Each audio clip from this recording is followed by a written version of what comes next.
బాపట్ల శాసనసభ్యుడు వేగేశ్వర నరేంద్ర వర్మ సీఎం సహాయ నిధి ద్వారా పేదల వైద్య ఖర్చుల కోసం 19,46,083 విలువగల చెక్కులను అర్హులైన 27 మంది లబ్ధిదారులకు పంపిణీ చేశారు. ముఖ్యమంత్రి చంద్రబాబు నాయుడు పేదలకు వెన్నుదన్నుగా నిలబడి సహాయ నిధులను వెంటనే విడుదల చేస్తున్నారన్నారు. వైద్య సహాయం అందించడం ప్రభుత్వ బాధ్యత అని, మధ్యతరగతి పేదలు కూడా సీఎం సహాయ నిధికి దరఖాస్తు చేయాలని సూచించారు.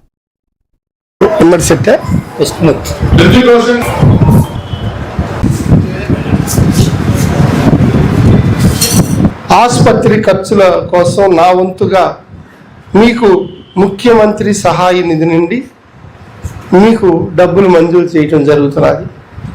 ఆ మొత్తాన్ని చెక్కు ద్వారా మీకు పంపిస్తా ఉన్నా. ఈ సహాయం మిమ్మల్ని సత్వరంగా సంపూర్ణంగా ఆరోగ్యవంతులను చేసి మీ కుటుంబ సభ్యులతో కలిసి ఆనందంగా జీవించేలాగా ఉపయోగపడుతుందని ప్రగాఢంగా విశ్వసిస్తున్నాను.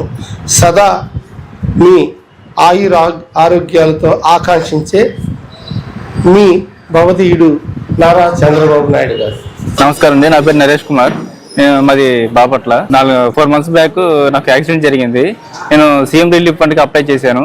ఈరోజు ఎమ్మెల్యే గారు ఆఫీస్ నుంచి ఫోన్ వచ్చింది, నా చెక్ వచ్చింది తీసుకోమని చెప్పారు. ఈరోజు చెక్ కలెక్ట్ చేసుకున్నాను. ఎమ్మెల్యే గారికి నేను ధన్యవాదాలు తెలియజేస్తున్నాను. నా పేరు తోట మురళీధరరావు, బాపట్ల. నాకు జాండీస్ వల్ల, ఇది గ్యాంటాక్ వల్ల కాలు దెబ్బతింది. నాకు 10 లక్షల దాకా ఖర్చు అయింది. సీఎం రిలీఫ్ ఫండ్ ద్వారా నరేంద్ర వర్మ గారు నాకు కొంత అమౌంట్ ఇప్పించారు. సీఎం రిలీఫ్ ద్వారా వారికి ధన్యవాదాలు. సీఎం రిలీఫ్ ఫండ్కి పెట్టాము. ఎమ్మెల్యే గారి చేతుల మీద తీసుకున్నాను. ఎమ్మెల్యే గారు ధన్యవాదాలు. సుబ్బారెడ్డి, కప్పలవారిపాలెం, బాపట్ల మండలం. నాకు గత 3 నెలల క్రితం యాక్సిడెంట్ అయింది. ఇలా అయినాక సీఎం రిలీఫ్ ఫండ్కి పెట్టాము.